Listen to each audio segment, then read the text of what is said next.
Social मीडियावर असत्याचा बोलबाला आहे। प्रत्येक जण दाम दंड आणि भेदाची चर्चा करतोय।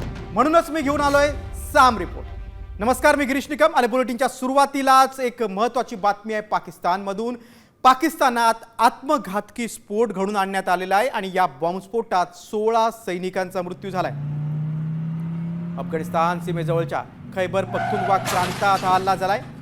एका आत्मघाती हल्लेखोरानं स्फोटकांनी भरलेली वाहन सैन्याच्या ताब्यात घुसवलं। या स्फोटात 16 सैनिकांचा मृत्यू झालाय, तर आजूबाजूच्या घरांचंही नुकसान झालंय। अद्याप कोणत्याही गटानं या हल्ल्याची जबाबदारी स्वीकारलेली नाही।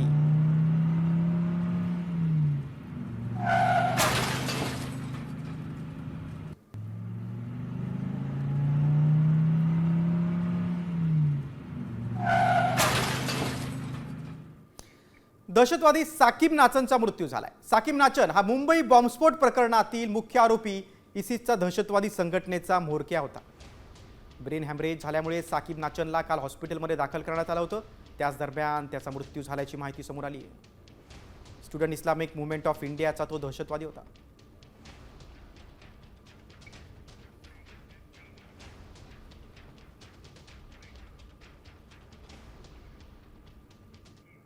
बातमी युद्धाची। पश्चिम आशियात पुन्हा युद्धाचा धोका वाढलाय, कारण इस्रायल आणि इराणमधील युद्धबंदी आता तुटण्याच्या मार्गावर आहे। कारण इस्रायलनं लेबनॉनवर हल्ला केलाय आणि इराणला धमकी दिली। इराणनं जर पुन्हा अणुबॉम्ब बनवण्याचा प्रयत्न केला तर लेबनॉनवर 100 पट जास्त हल्ला करणार असा इशारा दिलाय। त्यामुळे आता पुन्हा युद्ध पेटण्याची शक्यता आहे।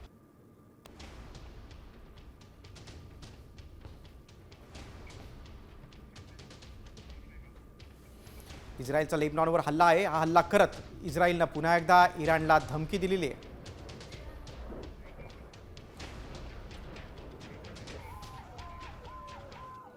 तर दुसरीकडे ब्राझीलच्या परानामध्ये एक भीषण अपघात झालाय। PR-092 महामार्गावर 2 ट्रक समोरासमोर येऊन धडकलेले। दरम्यान दोन्ही ट्रकच्या धडकेनंतर एक मोठा स्फोट झाला। दोन्ही ट्रकमध्ये ज्वलनशील पदार्थ होते, त्यामुळे हा भीषण स्फोट झाल्याची प्राथमिक माहिती मिळते। एका ट्रकमध्ये डांबर आणि दुसऱ्या ट्रकमध्ये पेट्रोल होतं। अपघातानंतर काही तासांसाठी आता PR-092 हा मार्ग वाहतुकीसाठी बंद करण्यात आलेला आहे।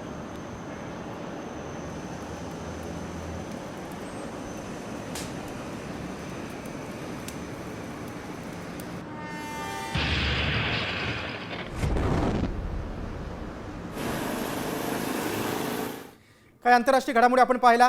पुढे आपण आता राज्यातल्या बातम्यांकडे। बातमी आहे महत्त्वाची राजकीय। उद्धव ठाकरेंनी हिंदी सक्तीच्या सरकारच्या निर्णयाला कडाडून विरोध केलाय। 29 जूनला हिंदी सक्तीच्या GRची होळी करा असा आदेश उद्धव ठाकरेंनी पदाधिकाऱ्यांना दिलेत। दरम्यान मराठी मातीला धक्का लागू देणार नाही, एकजूट कायम ठेवा असंही उद्धव ठाकरेंनी म्हटलंय। त्यांना मला सांगायचं की तुम्ही जे काय मांडीवर घेऊन बसलायत ती शिवसेना नाहीये, शिवसेना खरी इकडे आहे। आणि ही शिवसेना जोपर्यंत आहे तोपर्यंत तुम्हाला इकडे आम्ही महाराष्ट्राच्या मातीमध्ये मराठीला कधी संपू देणार नाही, मराठीला आम्ही धक्का तुम्हाला लावायला देणार नाही।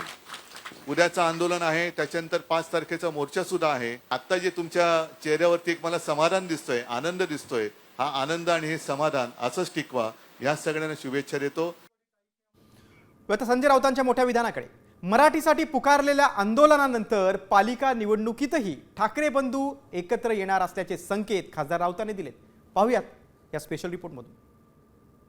हिंदी सक्ती विरोधातल्या 5 जुलैच्या मोर्चानंतर राज्यामध्ये मोठ्या राजकीय घडामोडी घडण्याची शक्यता आहे। या मोर्चानंतर आगामी निवडणुकांच्या रिंगणामध्ये देखील दोन्ही ठाकरे बंधू एकत्र उतरण्याची शक्यता असल्याचं बोललं जात आहे। याबाबत स्वतः ठाकरे सेनेचे खासदार संजय राऊतांनी संकेत दिले। एकत्र येऊन या निवडणुका लढाव्यात ही आम्ही भूमिका अनेकदा जाहीर केली आहे। राज ठाकरे यांनी सुद्धा जाहीर केली आहे। आता उद्याचा मोर्चा आटपल्यावर एक चांगलं वातावरण निर्माण होईल या महाराष्ट्रामध्ये, मराठी माणसांच्या मनामध्ये, आणि त्यातून आम्हाला खात्री आहे की नक्कीच चांगलं घडेल। अर्थात देवेंद्र फडणवीस असतील, एकनाथ शिंदे वगैरे वगैरे वगैरे त्यांनी किती आपटापट केली तरी मराठी माणसाची एकजूट सुटणार नाही। या आंदोलनानंतर ठाकरेंची युती झाली तर राज्यातील राजकीय समीकरण पुन्हा बदलणार असून नव्या युती आणि आघाड्या निर्माण होणार आहेत। आता अजित पवारांच्या महत्त्वाच्या वक्तव्याकडे। हिंदी सक्तीच्या GR संदर्भात महायुती सरकारमध्ये आता हालचाली सुरू झालेल्या आहेत। कारण हिंदी सक्ती संदर्भात उद्या अधिवेशनात आयोजित केलेल्या मंत्रिमंडळ बैठकीत चर्चा केली जाणार आहे। उपमुख्यमंत्री अजित पवारांनी माहिती दिली आहे. पहिलीपासून हिंदी सक्तीची असावी या मताचे आम्ही नाही असा पुनरुच्चार त्यांनी केला आहे. पहिलीपासून केवळ मातृभाषा असायला हवी आणि तिसऱ्या भाषेचा विचार हा 5वीपासून करावा असं देखील अजित पवारांनी नमूद केलेलं आहे. उद्या कॅबिनेटमध्ये या विषयावर आता चर्चा होणार आहे. 5 तारखेच्या मोर्चाला आम्ही आहोत त्या संदर्भामध्ये आपल्याला उद्याच्याला आमची चर्चा होईल ना. उद्या कॅबिनेट आमची असते, आम्ही त्याच्यामध्ये चर्चा करू. मराठी भाषा हीच आपली सक्तीची आहे, त्याच्यामध्ये दुसरा कुठला प्रश्न नाही. आणि 5वीपासून मग अजून कुठली भाषा आहे तर ते लोकांनी ठरवावं. अजित पवारांनी देखील हिंदी सक्तीला विरोध केला आहे. दुसरीकडे आदित्य ठाकरेंनी सरकारला इशारा दिलाय. महायुती सरकार हिंदी सक्तीचा GR मागे घेत नाही तोपर्यंत आंदोलन सुरूच राहणार असा इशारा माजी मंत्री आणि आमदार आदित्य ठाकरेंनी दिलाय. हिंदी सक्ती विरोधात उद्यापासून GRचं दहन करून आंदोलनाला सुरुवात होणार आहे आणि सरकार माघार घेत नाही तोपर्यंत हे आंदोलन सुरूच राहणार आहे. आमचा विरोध हिंदी भाषेला आणि हिंदी भाषिकांना नसल्याचंही आदित्य ठाकरेंनी स्पष्ट केलं. उद्या परवाचं जे आंदोलन आहे, उद्याचं जे असेल किंवा 5 तारखेचं असेल, आणि हे आंदोलन जोपर्यंत हा GR सक्तीचा मागे जात नाही तोपर्यंत चालू राहील. महत्त्वाची गोष्ट हेच आहे, आमचा विरोध कशाला आहे. पहिलं तुम्हाला पुन्हा एकदा स्पष्ट करून देतो, भाषाला नाही, त्या भाषिकांना नाही आहे.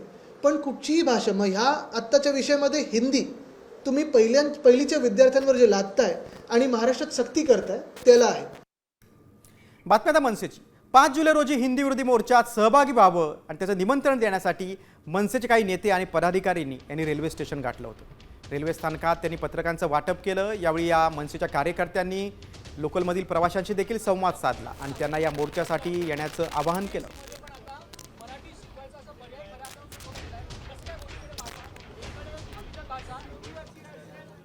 की ज्या पद्धतीने हिंदीची सक्ती ही मराठी माणसांवर केली जाते, त्याचा विरोध करण्यासाठी या 5 जुलैला जो मोर्चा आपण काढणार आहोत त्या मोर्चामध्ये या सर्व लोकांनी सहभागी व्हावं अशा पद्धतीचं आव्हान करण्यासाठी आज आम्ही ट्रेनमध्ये सगळ्यांची भेटतोय. कुठेतरी हिंमत झाली नाही, मला वाटतं शुक्ला फुकलांकडे तुम्ही लक्ष देऊ नका. यांच्या पाठी 4 माणसं नाहीत जे स्वतःला भैयांचा राजा समजतात, यांच्या पाठी 4 भैये पण नाहीत. आता खासदार सुप्रिया सुळेंच्या प्रतिक्रियेकडे.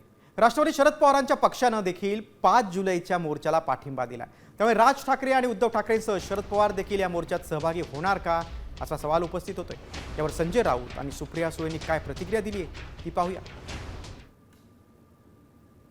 देशाचे ज्येष्ठ नेते माननीय शरद पवार साहेबांनी सुद्धा पाठिंबा दिला. काल शरद पवार साहेबांशी माझं बोलणं झालं तर त्यांनी सांगितलं की आमचा पक्ष या मोर्चामध्ये सहभागी आहे. मी येण्याचा प्रयत्न करेन, पण माझे सर्व सहकारी या मोर्चाला उपस्थित राहतील आणि पक्षाच्या सर्व कार्यकर्त्यांना त्यांनी तशा सूचना दिलेल्या आहेत. माननीय जयंत पाटील या सगळ्याची माहिती देतील, पण राष्ट्रवादी काँग्रेस पक्ष पूर्ण ताकदीने या मोर्चामध्ये सहभागी होणार आहे. माणुसकीच्या नात्याने शिक्षण आमच्यासाठी अतिशय गंभीर विषय आहे. याच्यासाठी तुम्ही स्वतः सहभागी होणार आहे का? पवार साहेब स्वतः सहभागी होणार आहे का या मोर्चात? मला आज उद्यामध्ये ते सगळं कळेल. 5 तारखेला आहे ना, मग आज उद्यामध्ये ठरेल. यायचं की नाही मोर्चाला असं सुप्रिया सुळे म्हणतात, तर दुसरीकडे सुनील तटकरेंनी मात्र स्पष्ट भूमिका जाहीर केलेली आहे. हिंदी सक्ती विरोधात जोरदार बॅनरबाजी होते. त्यात शिवाजी पार्कात लागलेल्या मनसेच्या बॅनरची जोरदार चर्चा आहे, कारण या बॅनरवर उपमुख्यमंत्री अजित पवारांचा फोटो दिसतोय. सरकारच्या हिंदी सक्तीला सत्ताधाऱ्यांकडून देखील विरोध केला जातोय. खुद्द अजित पवारांनी त्याला विरोध केला आणि याचीच आठवण मनसेने या बॅनरमधून करून दिलेली आहे. मात्र राष्ट्रवादीचे प्रदेशाध्यक्ष सुनील तटकरेंनी याबाबत भूमिका स्पष्ट केलेली आहे. मोर्चात राष्ट्रवादीचा एकही नेता सहभागी होणार नसल्याचं त्यांनी म्हटलंय. राष्ट्रवादी काँग्रेस पक्षाचा कोणी नेता या मोर्चामध्ये सहभागी होणार नाही.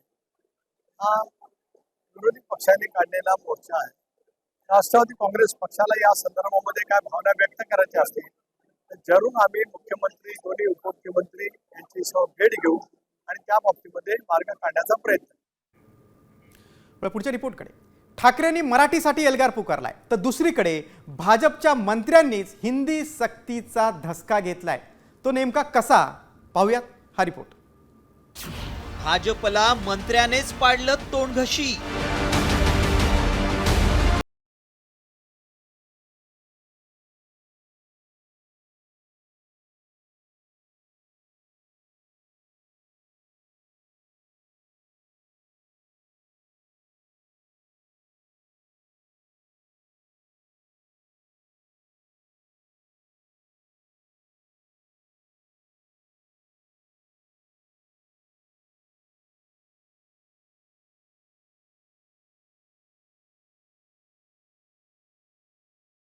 हिंदीत बोलण्यास नकार देत फक्त मराठीतूनच बोलणार असल्याचं स्पष्ट केलंय. फक्त हिंदी येत नाही मला, त्यामुळे हिंदी मी काही बोलणार नाही आणि हिंदीत बाईट देणार नाही. मराठी फक्त.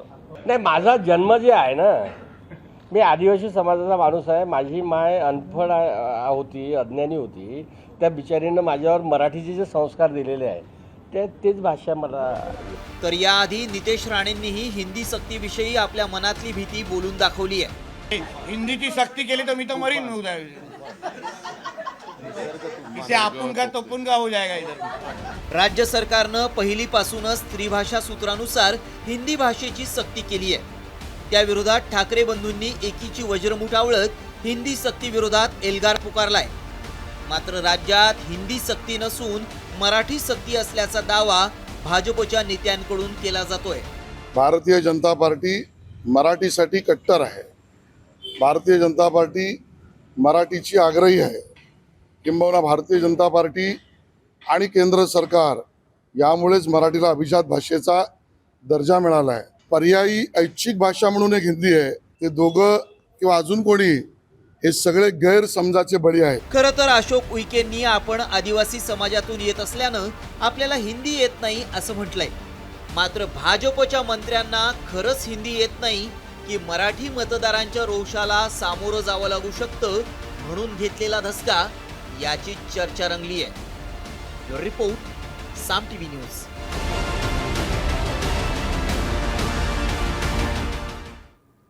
आता पुढच्या बातमीकडे. शिंदे सेनेचे मंत्री गुलाबराव पाटलांनी संजय राऊतांवर पलटवार केलाय.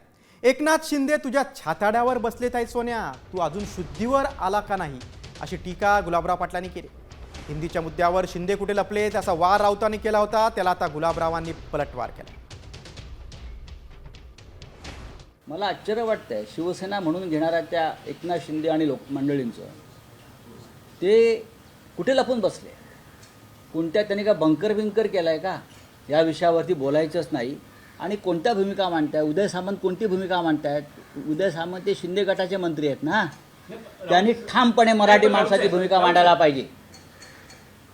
ते स्वतःला जे अमित शहाचा जे पक्षाचे लोक आहेत अमित शहाच्या शिवसेनेचे, त्यांनी सगळे विरोध झुगारून मराठी भाषा मराठी अस्मितेवर ठामपणे बोलला पाहिजे. चांगली गोष्ट आहे, कोणाला विरोध थोडी या गोष्टीचा. मराठी ही आमची भाषा आहे आणि आम्ही ती मान्य करतो. विषय हिंदीचा आहे आणि हिंदीच्या बाबतीमध्ये हा सामूहिक निर्णय झाला पाहिजे अशी सगळ्यांची इच्छा आहे. त्यामुळे मला नाही वाटत की याच्यामध्ये कोणाला विरोध आहे. अरे एकनाथ शिंदे तर तुझ्या छातड्यावर आहे बाबा सोन्या, तू काय एकनाथ शिंदेच्या नादी लागला, अजून काय शुद्धीवर नाही आला का तू. राजकीय बातम्यानंतर आता एक दुःखद बातमी. काटा लागा हे गाणं ऐकल्यानंतर प्रथमदर्शनी जी आठवते ती शेफाली जरीवाला आज इहलोकाच्या प्रवासाला निघून गेली. कालपर्यंत धडधाकट असणाऱ्या या हरहुन्नरी अभिनेत्रीचं अकाली निधन हे गूढ वाढवणारं आहे. काय घडलं नेमकं शेफालीसोबत, पाहूया एक रिपोर्ट. काटा लगा गर्लचा अलविदा.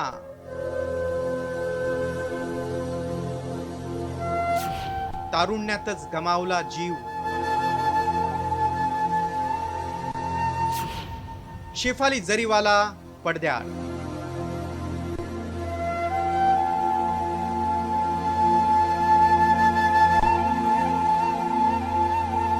काटा लगा म्हटलं की जी डोळ्यासमोर उभी राहते ती शेफाली जरीवाला.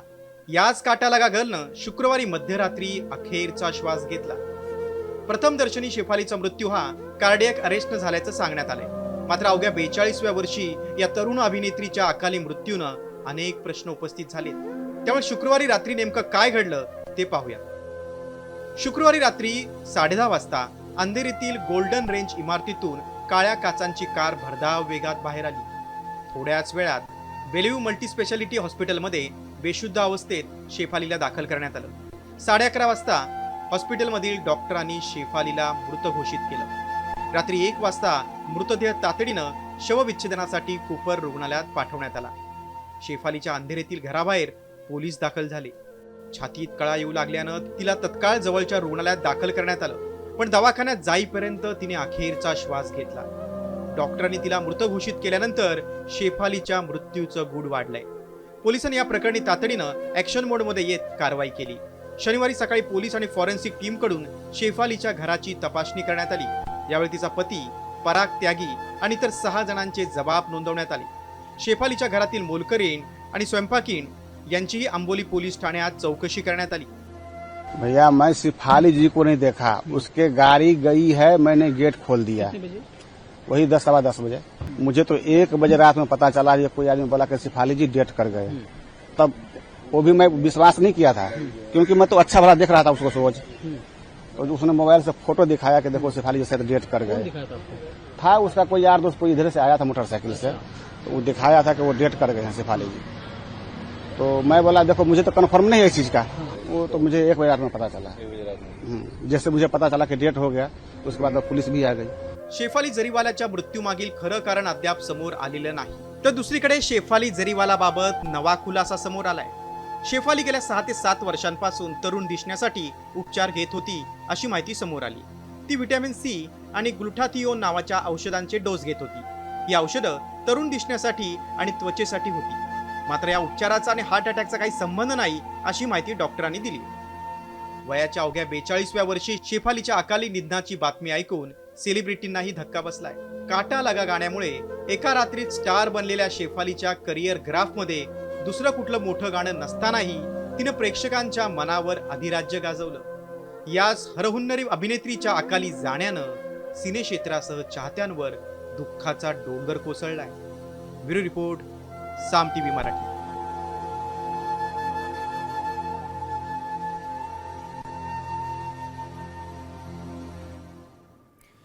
शेफाली जरीवालाच्या निधनानं चाहत्यांना मोठा धक्का बसलाय. सध्या शेफालीनं केलेली शेवटची पोस्ट गाजते. शेफाली जरीवाला गेल्या काही वर्षांपासून छोट्या पडद्यापासून दूर होती, मात्र ती सोशल मीडियावर ॲक्टिव्ह होती. शेवटच्या पोस्टमध्ये तिने केलेल्या फोटोशूटचे काही फोटो आहेत. यात ती चमकदार सिल्वर ड्रेसमध्ये दिसते. शेफालीचे फॅन्स तिच्या याच पोस्टवर श्रद्धांजली वाहताना दिसत आहेत.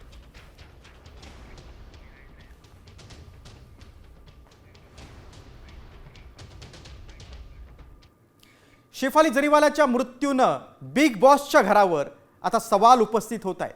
एका अभिनेत्रीनं केलेल्या दाव्यानं तुमचा आवडता शो असणारा बिग बॉस मधील स्वप्नवत घर हे शापित घर आहे का, असा प्रश्न उपस्थित होईल.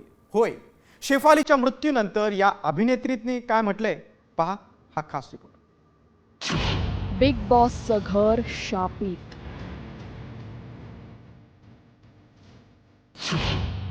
बिग बॉस स्पर्धकांचा अकाली मृत्यू.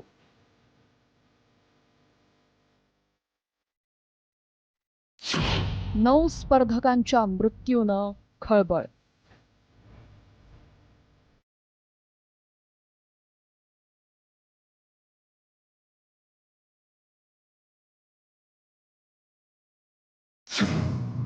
शेफाली जरीवाला मृत्यू 27 जून 2025.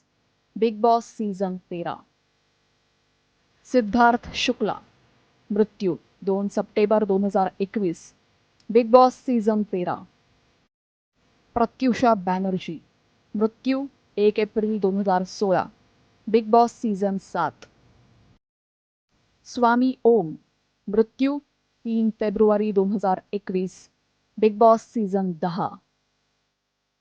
सोनाली फोगाट मृत्यू 23 ऑगस्ट 2022.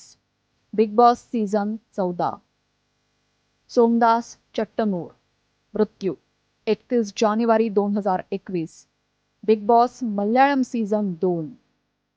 जयश्री रमैया मृत्यू 25 जानेवारी 2021. Bigg Boss Kannada season 3. Raju Srivastava मृत्यू 21 सप्टेंबर 2022. Big boss season 3. Jade Goody मृत्यू 22 मार्च 2009. Big boss season 2. Jaya Sawant मृत्यू 28 जानेवारी 2022. बिग बॉस सीझन 14 आणि 15. हे सर्वजण आज हयात नाहीत. या सर्वांचा मृत्यू विविध कारणांनी झालेला असला तरीही याचं एक कनेक्शन, ते म्हणजे बिग बॉस. होय, बिग बॉसचं हे घर खास तयार केलेलं, तंत्रज्ञानानं सुसज्ज बंदिस्त घर. ओपन हॉल, रंगीबेरंगी फर्निचर, भिंतीवर विचित्र वॉल आर्ट, स्विमिंग पूल, जिम, गार्डन, एकच रूम, अनेक बेड असं हे प्रशस्त, कुणालाही बघता क्षणी प्रेमात पाडणारं राजशाही घर आज शेफाली जरीवालामुळे वादात सापडलंय. हे घर शापित घर असल्याचं म्हटलंय अभिनेत्री हिमांशी खुरानानं. बिग बॉसचं घर हे शापित आहे असं मला वाटतंय.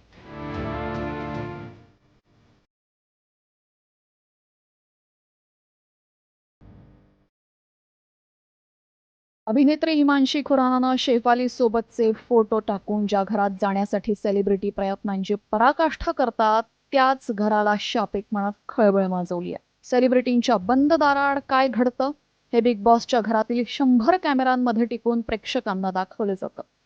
मात्र 2006 पासून सुरू झालेल्या या रियालिटी शो मधून 9 स्पर्धकांचा अकाली मृत्यू झालाय. 4 जणांचा मृत्यू हृदयविकारानं, 2घांचा मृत्यू कॅन्सरनं, 2घांनी आत्महत्या करून जीवन संपवलं, तर स्वामी ओम यांचा मृत्यू कोरोना पश्चात गुंतागुंतीनं झाला. मात्र अभिनेत्री हिमांशी खुरानाच्या या विधानामुळे बिग बॉसच्या घरात जाणाऱ्यांची आणि हा शो पाहणाऱ्यांची धाकधूक वाढली इतकं मात्र खरं. ब्युरो रिपोर्ट, साम टीव्ही न्यूज. बिग बॉसच्या घरानंतर आता शेफालीच्या संपत्तीकडे वळूया. काटा लागा फेम अभिनेत्री शेफाली जरीवालाचा हृदयविकाराच्या धक्क्यानं मृत्यू झाला. पण एकेकाळी केवळ हजारांचं मानधन मिळवणारी अभिनेत्री शेफाली आता कोट्यावधींची मालकीण होती. फिल्म इंडस्ट्रीपासून दूर असली तरी शेफालीची ब्रँड व्हॅल्यू कायम होती आणि त्यामुळेच आज 8.5 कोटींची संपत्ती मागे सोडून शेफाली काळाच्या पडद्याआड गेली. एकूण संपत्ती तिची 8.5 कोटींच्या घरात आहे.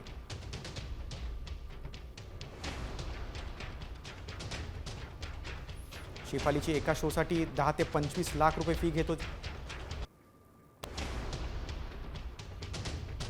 फिल्म इंडस्ट्रीपासून दूर असली तरी देखील ब्रँड व्हॅल्यू कायम होती. विविध रियालिटी शोज आणि इव्हेंटमधून तिला मानधन मिळायचं. काटा लगा गाण्यासाठी शेफालीला केवळ 7,000 रुपये मानधन मिळालं होतं. शेफालीच्या वेगवेगळ्या बातम्या आपण पाहिल्या. आता बातमी आहे कल्याणमधून. मेट्रोच्या कामात पुन्हा एकदा मराठी आणि अमराठी वाद समोर आलाय. मराठी मुलांना कामावरून काढा, नंतर पगार देऊ असं मेट्रोचं काम करणाऱ्या ठेकेदारांना म्हटलंय. त्यामुळे संताप व्यक्त होतो. शिव जनरल कामगार सेनेचे सरचिटणीस हरीश इंगळे यांनी फोनवर MD यांच्याशी संवाद साधला. मेट्रोचं काम सुरू असल्यानं रस्त्यावर वाहतूक कोंडी निर्माण होऊ नये म्हणून सुरक्षा रक्षक नेमण्यात आले. त्याला 2 महिन्यांपासून त्यांना पगार देण्यात आला नाही आणि याचाच जाब विचारल्यानंतर मराठी मुलांना कामावरून काढून टाका, त्यानंतर त्यांना पगार देऊ असं सांगण्यात आलं. या प्रकरणी आता गुन्हा दाखल केला जाण्याची शक्यता.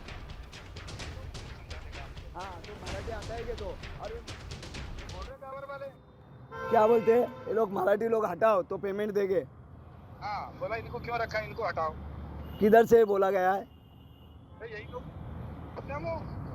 हेलो, इसको मुकेश से बात कर लो, आप लोग. मुकेश समझा देगा आपको अच्छे से. तो मराठी लोग को हटाएगा तो पेमेंट आपका सबका रिलीज कर देगा, ऐसा बोल रहे हैं ये कंपनी वाले. गावर वाले. हाँ, टावर वाले मतलब मैं समझा नहीं. टावर मतलब कौन? गावर. मुकेश से बात करो, मुकेश समझा देगा आपको. हाँ, तो मराठी हटाएंगे तो, और ये महाराष्ट्र में ही काम है तो मराठी हटाएंगे तो ये काम कैसा चलेगा? मुझे एक बात बताओ. आप एक काम करो, आप हाँ. मुकेश को बात करो, मुकेश आपको अच्छे से समझा देगा. आप कहाँ से बोल रहे हो सर जी? मैं तो बाहर से बोल रहा हूँ, हरियाणा से. हरियाणा से. और मराठी हटाएंगे तो महाराष्ट्र में काम क्यों लाया गया, मुझे ये बात बताओ. तो ये सुनो ना, हाँ, गवर कंपनी को सुनो ना, वो गवर कंपनी को मैं देख लेता हूँ जो भी है. Okay okay okay okay. इनको बोलिए कि इनका हमारा पेमेंट रिलीज कराओ, हम इनका पेमेंट अभी कर देंगे.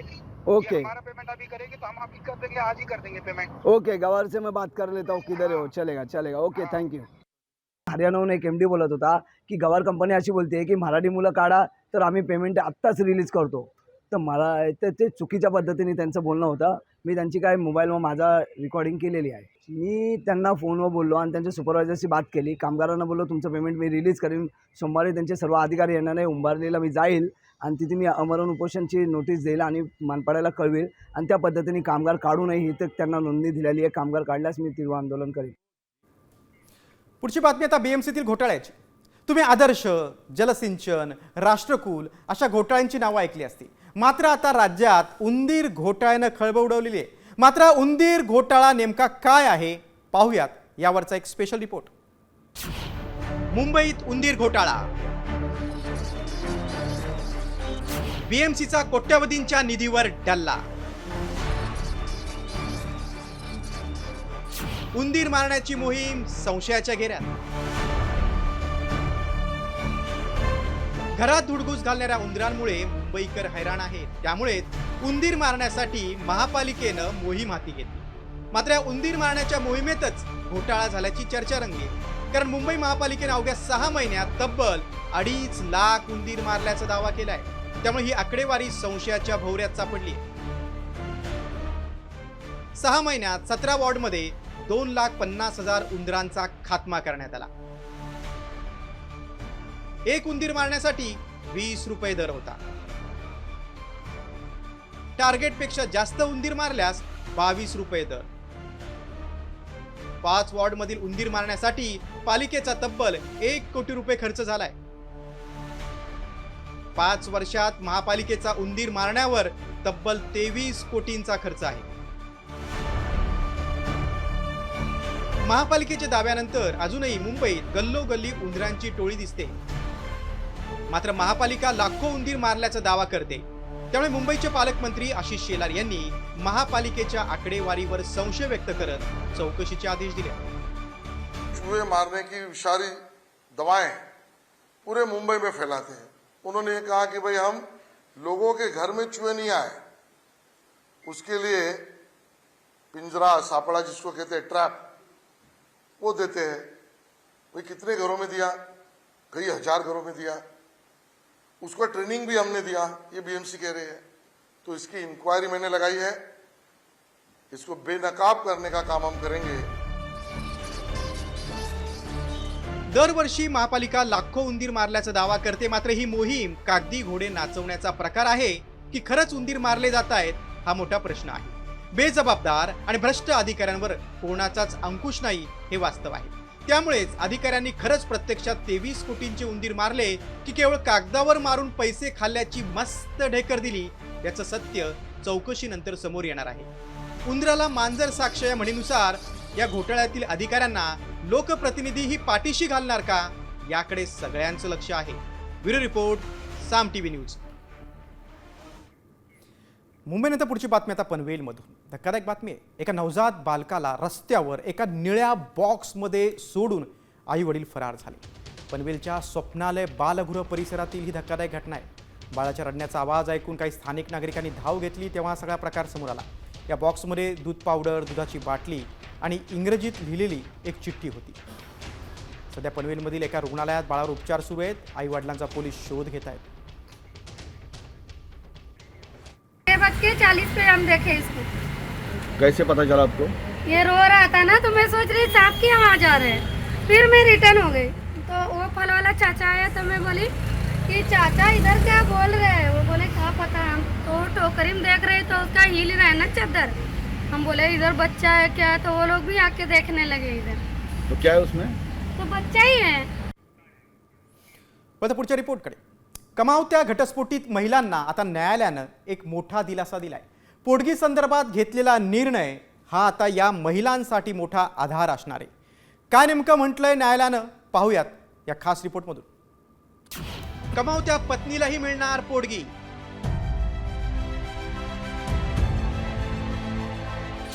पोटगीच नकार तर प्रॉपर्टी जप्त होणार। नातं तुटणार पण जबाबदारी कायम।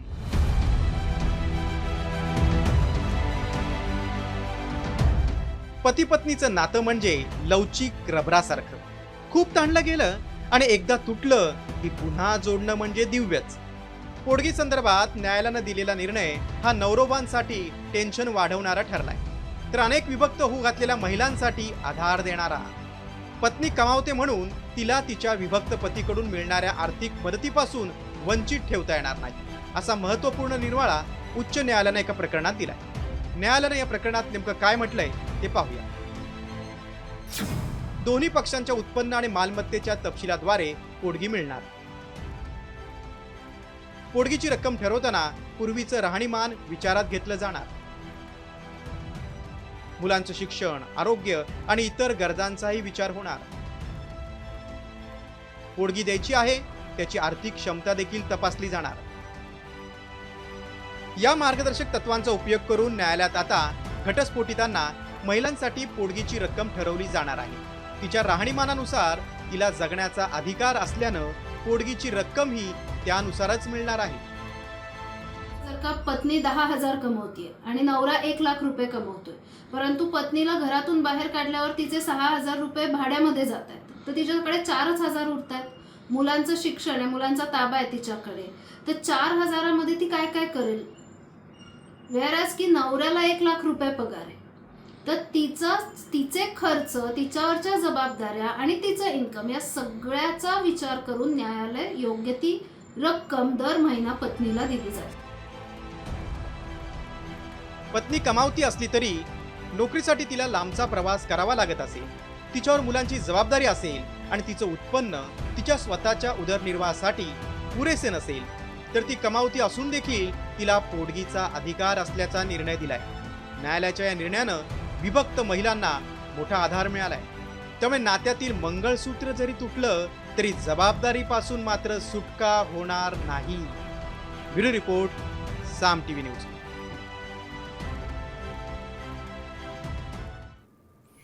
बातम्यांना पुढची 11वी प्रवेशाची. राज्यातील 11वी प्रवेशाची गुणवत्ता यादी 2 दिवस आधीच जाहीर झालेली आहे. 11वी प्रवेशाची पहिली यादी 30 जूनला जाहीर होणार होती, पण पहिली गुणवत्ता यादी आजच शिक्षण विभागाने जाहीर केली. गेल्या 1.5 महिन्यापासून 10वी उत्तीर्ण विद्यार्थी 11वी प्रवेशाची वाट पाहत होते. राज्यातील 12,71,000 विद्यार्थ्यांनी 11वी कॉलेजेससाठी ऑनलाईन प्रवेश नोंदणी केली.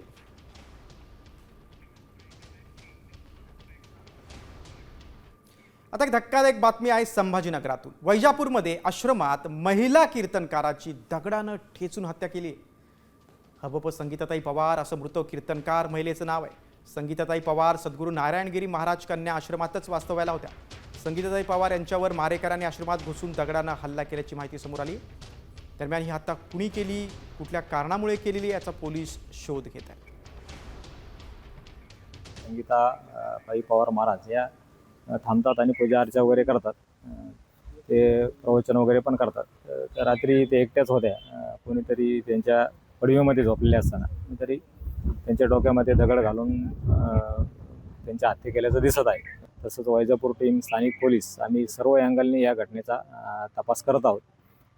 लवकरात लवकर आम्ही खऱ्या गुन्हेगारापर्यंत पोहोचू. आता एक धक्कादायक बातमी पुण्यातून. भोंदू बाबाच्या आहारी जाऊ नका, त्याच्या खोट्या दाव्याला बळी पडू नका असं आवाहन वारंवार केलं जातं. मात्र तरीही काही लोक अशा बाबांच्या लीलांना भुलतात आणि त्यांची फसवणूक होते. आता पुण्यातून एका भोंदू बाबाचे हायटेक कारनामे पाहून तुमच्या पायाखालची जमीनच सरकेल.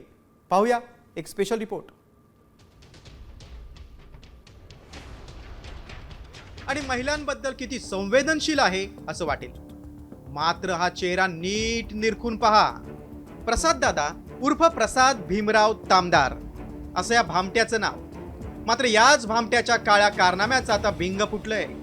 आपल्या दिव्य आध्यात्मिक शक्ती असल्याचा दावा करणारा हा भामटा प्रत्यक्षात मात्र टेक्नोसेवी पद्धतीनं भक्तांच्या खाजगी आयुष्यावर पाळत ठेवून होता.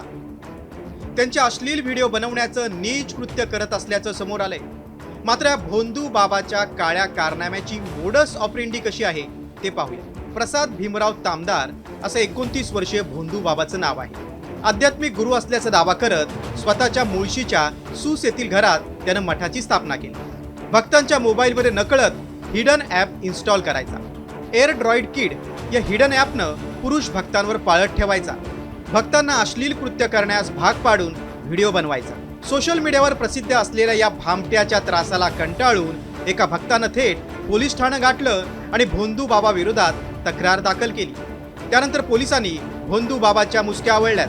आपल्याकडे जे एक भक्त फिर्यादी म्हणून आलेले आहेत त्यांच्या सांगण्याप्रमाणे बावधन पोलीस स्टेशनला भारतीय न्याय संहिता त्याच्यामध्ये फसवणूक करणे, त्याचबरोबर विनयभंग आणि जादूटोणा अधिनियम आणि IT ऍक्ट याच्याप्रमाणे गुन्हा दाखल करण्यात आलेला आहे. सदर व्यक्तीला अटक देखील करण्यात आलेली आहे. जर असं भक्त या नावाखाली फसवणूक झालेली असेल किंवा असं कृत्य झालेलं असेल तर त्यांनी देखील बावधन पोलीस स्टेशनला संपर्क साधावा. प्रसाद तामदारेचे महिला सोबत डान्स करतानाचे ओटी भरतानाचे, मुलगी मुलगी म्हणत महिलांना मिठीत घेतल्याचे व्हिडिओ सोशल मीडियावर व्हायरल होत आहेत. मात्र आता याच भोंदू बाबाचा बुरखा फाटल्यानं दादा दादा करत पूजा करणारे भक्त पुरते हादरले. एकूणच प्रसाद दादाच्या या पोलखोलमुळे सारासार विचार न करता कुणालाही देवाचा अवतार मानून पायावर सपशेल लोटांगण घालणाऱ्या समस्त भक्तांसाठीही हा मोठा धडा आहे. गोपाल मोडघरे, साम टीव्ही न्यूज, पिंपरी चिंचवड. भोंदूबाबाच्या बातमीनंतर पुढची एक बातमी आहे बीडमधून. उद्या सर्वपक्षीय संघटनेकडून बीडमध्ये बीड बंदची हाक देण्यात आली. अल्पवयीन मुलीच्या अत्याचार प्रकरणी पालक आक्रमक झाले. 2 शिक्षक अद्याप फरार असून फरार शिक्षकांना अटक करण्याची मागणीसाठी आंदोलन केले जाते. या प्रकरणातील आरोपींना राजकीय पाठबळ असल्याचा आरोप होतोय. त्यामुळे तत्काळ या 2 फरार शिक्षकांना अटक करा, नाहीतर उद्या बीड बंदची हाक देण्यात आलेली आहे. जोपर्यंत 2 दिवसाचा आम्ही त्यांना अल्टिमेटम दिलेला आहे, त्यामध्ये जर त्यांनी आरोपींना अटक केली, हे जे 2 शैक्षणिक माफिया आहेत पवार आणि खटावकर यांना जर अटक केली नाही तरचा विषय येतो. आणि आतापर्यंत पोलीस प्रशासन.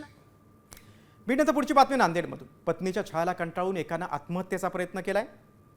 नांदेडमधील ही धक्कादायक घटना आहे. अशोक कांबळे यांनी गोवर्धन घाट पुलावरून गोदावरी नदी पात्रात उडी मारली.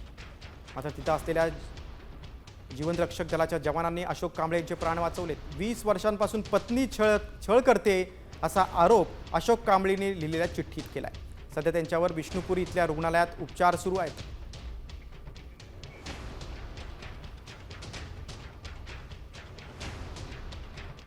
बातमी छत्रपती संभाजीनगरातून. उद्योजक संतोष लड्डा दरोडा प्रकरणात नवनवे खुलासे समोर येतात. दरोडा प्रकरणी एन्काउंटर केलेल्या अमोल खोतकरच्या बहिणीला आता अटक झाली. रोहिणी खोतकरची चौकशी सुरू असताना तिचे कारनामे समोर आले. तुळशी वृंदावनमध्ये ठेवलेलं सोनं पोलिसांना मिळालंय. त्यानंतर दरोड्यातून लुटलेल्या सोन्याची विक्री करून प्लॉट खरेदी केल्याचं देखील समोर आलंय. सध्या रोहिणी खोतकरची न्यायालयीन कोठडीमध्ये रवानगी करण्यात आली.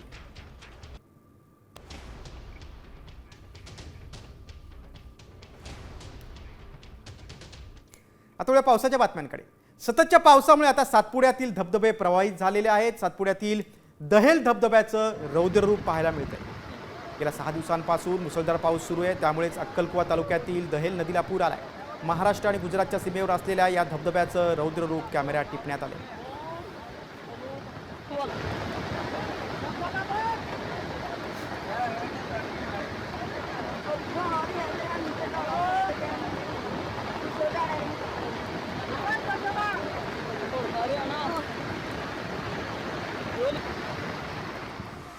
जगप्रसिद्ध वैष्णोदेवी मंदिर परिसरात देखील तुफान पाऊस सुरू आहे आणि त्यामुळे देवीच्या दर्शनासाठी आलेल्या भक्तांचे हाल होत आहेत. मंदिरात जाणाऱ्या वाटेवर सर्व ठिकाणीच पाणी पाहायला मिळतंय.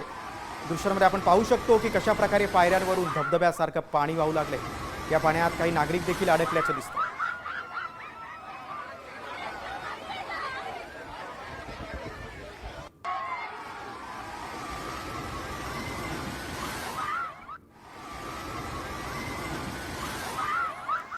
तिकडे लोणावळ्यात देखील पर्यटकांनी मोठी गर्दी केली. शनिवारी सुट्टी असल्यानं पर्यटक लोणावळ्यात दाखल झालेत. भुशी डॅमवर पर्यटक आनंद घेत आहेत.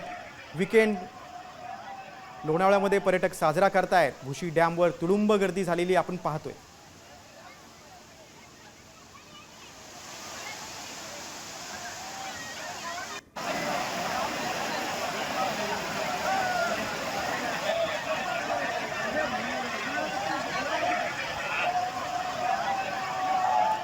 पर्यटनाच्या बातमीनंतर आता वळूया आपण पालखी सोहळ्याच्या बातम्यांकडे.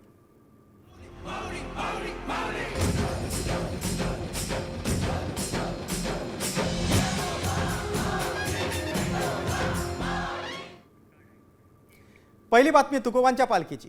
जगद्गुरू संत श्रेष्ठ तुकाराम महाराजांच्या पालखी सोहळ्यातलं मानाच्या अश्वाचं पहिलं गोल रिंगण उत्साहात पार पडलं.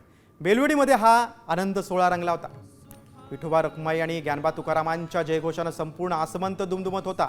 रामकृष्ण हरी अशी जयघोष असा चालू होता. सुरुवातीला झेंडेकरी आणि नंतर तुळशी वृंदावन घेत महिला वारकरी आणि त्यानंतर विणेकरांनी रिंगणाच्या फेऱ्या मारल्या. त्यानंतर मानाच्या पालखीबरोबर असणाऱ्या अश्वाचा रिंगण सोहळा पार पडला. हजारो वारकऱ्यांनी याची देही याची डोळा हा नेत्रदीपक सोहळा अनुभवला.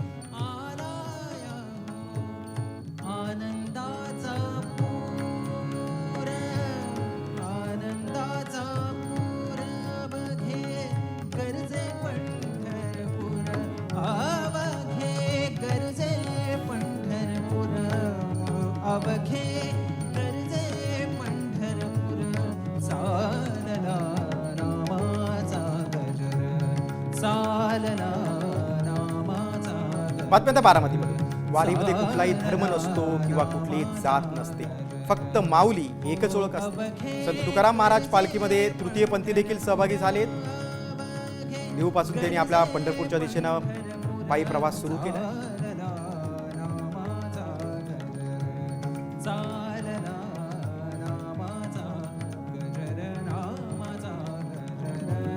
पुढे आता गजानन महाराजांच्या पालखीकडे. संत गजानन महाराजांच्या पालखीचं सोलापूर जिल्ह्यात आगमन झालंय. सोलापूरच्या प्रशासकीय अधिकाऱ्यांनी लोकप्रतिनिधींनी पालखीचं स्वागत केलं. सोलापूर जिल्ह्यातील उळे गावात आज पालखीचा मुक्काम आहे. गणगण गणात बोते श्री गजानन जय गजानन असा जयघोष करत वारकरी पंढरपूरच्या दिशेनं मार्गस्थ झाले. त्यांना आता विठुरायाच्या दर्शनाची आस आहे.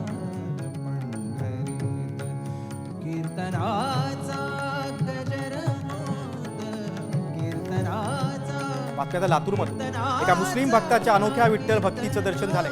दगड फोडून कुटुंबाचा उदरनिर्वाह करणाऱ्या गणी सय्यदनं विठुरायाच्या चरणी 1 किलोचा चांदीचा मुकुट अर्पण केलाय. या मुकुटाची किंमत 1 लाख आहे. मशिदीमध्ये नमाज पठण करणारा सय्यद थेट गाभाऱ्यात जाऊन विठुरायाच्या चरणावर लीन झालाय. सध्या विठ्ठल मंदिर जतन आणि संवर्धनाचं काम सुरू आहे. यामध्ये आता सय्यदला मंदिरासाठी लागणारा दगड फोडून देण्याचं काम मिळालंय. त्यामुळे त्याचे मंदिरात येणं जाणं वाढलंय आणि तिथेच तो आता विठ्ठलाचा भक्त झाला आहे. शरण जावे संता शरण जावे संता शरण जावे. पंढरीच्या वाटेवर वैष्णवांचा मेळा भरलाय. गावागावातले वारकरी दरमजल करत पंढरीच्या वाटेवर मार्गस्थ झाले. दरम्यान ग्रामीण भागातील शाळकरी मुलांनी आता गावागावात दिंडी सोहळा भरवलाय. यावेळी चिमुकले वारकरी पंढरीच्या वारी सोहळ्यात तल्लीन झाल्याचं पाहायला मिळतं.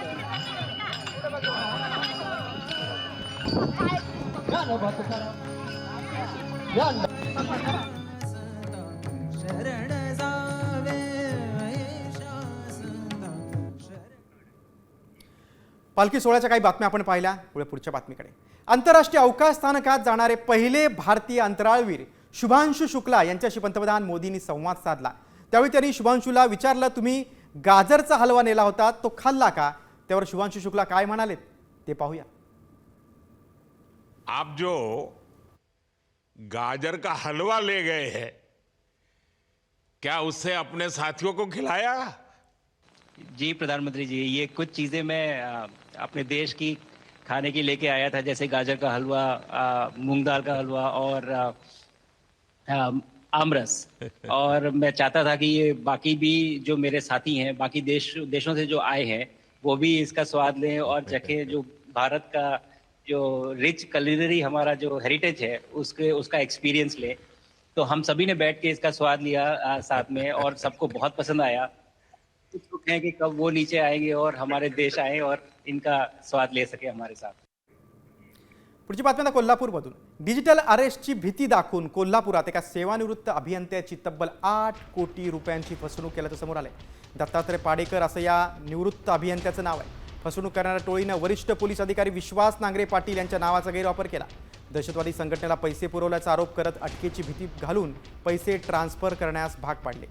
पाडेकर यांनी शेअर्स विकून फसवणूक करणाऱ्यांना 14 खात्यांवर पैसे ट्रान्सफर केले होते. मात्र फसवणूक झाल्याचं लक्षात आल्यानंतर पाडेकर यांनी जुना राजवाडा पोलीस ठाण्यात तक्रार दाखल केली.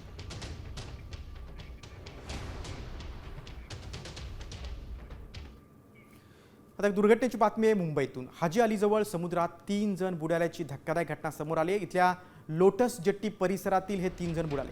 यातील दोघांचा मृत्यू झाला आहे तर एकाला वाचवण्यात यश आलेलं आहे.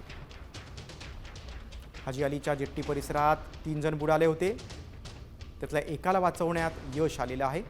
मात्र 2 जणांचा मृत्यू झाल्याची माहिती समोर आलेली आहे. बातम्या राजकीय. शरद पवारांचे राष्ट्रवादी काँग्रेसचे प्रदेशाध्यक्ष जयंत पाटील हे भाजपच्या वाटेवर असल्याची चर्चा आहे. याबाबत भाजपचे मंत्री चंद्रकांत पाटील यांनी सूचक विधान केलंय. जयंत पाटलांना भाजपमध्ये घेण्याचा निर्णय देवेंद्र फडणवीसच घेतील. तसा निर्णय झाला तर जयंत पाटलांकडे पहिले आपणच जाऊ. मात्र अद्याप तरी अशी कोणतीही शक्यता दिसत नाही असं देखील चंद्रकांत पाटील म्हणाले. आमच्याकडे एकच नेता देवेंद्रजी, ते सांगतील ते आम्ही करतो. त्यांचं खूप दूरवरचं राजकारण, म्हणजे दूरदृष्टी आहे त्यांना. त्यामुळे त्यांनी जयंत पाटलांच्या बाबतीत निर्णय असा केला की बुवा त्यांना घ्यायचं, तर पहिला माणूस मी जाईन तिथे जयंत पाटलांना सांगायला किंवा तुम्ही आलं पाहिजे भाडेवर. पण असं देवेंद्रजींनी निर्णय केल्याशिवाय मी काही करत नाही. आज असं देवेंद्रजी निर्णय करतील अशी कुठली शक्यता दिसत नाही. दादा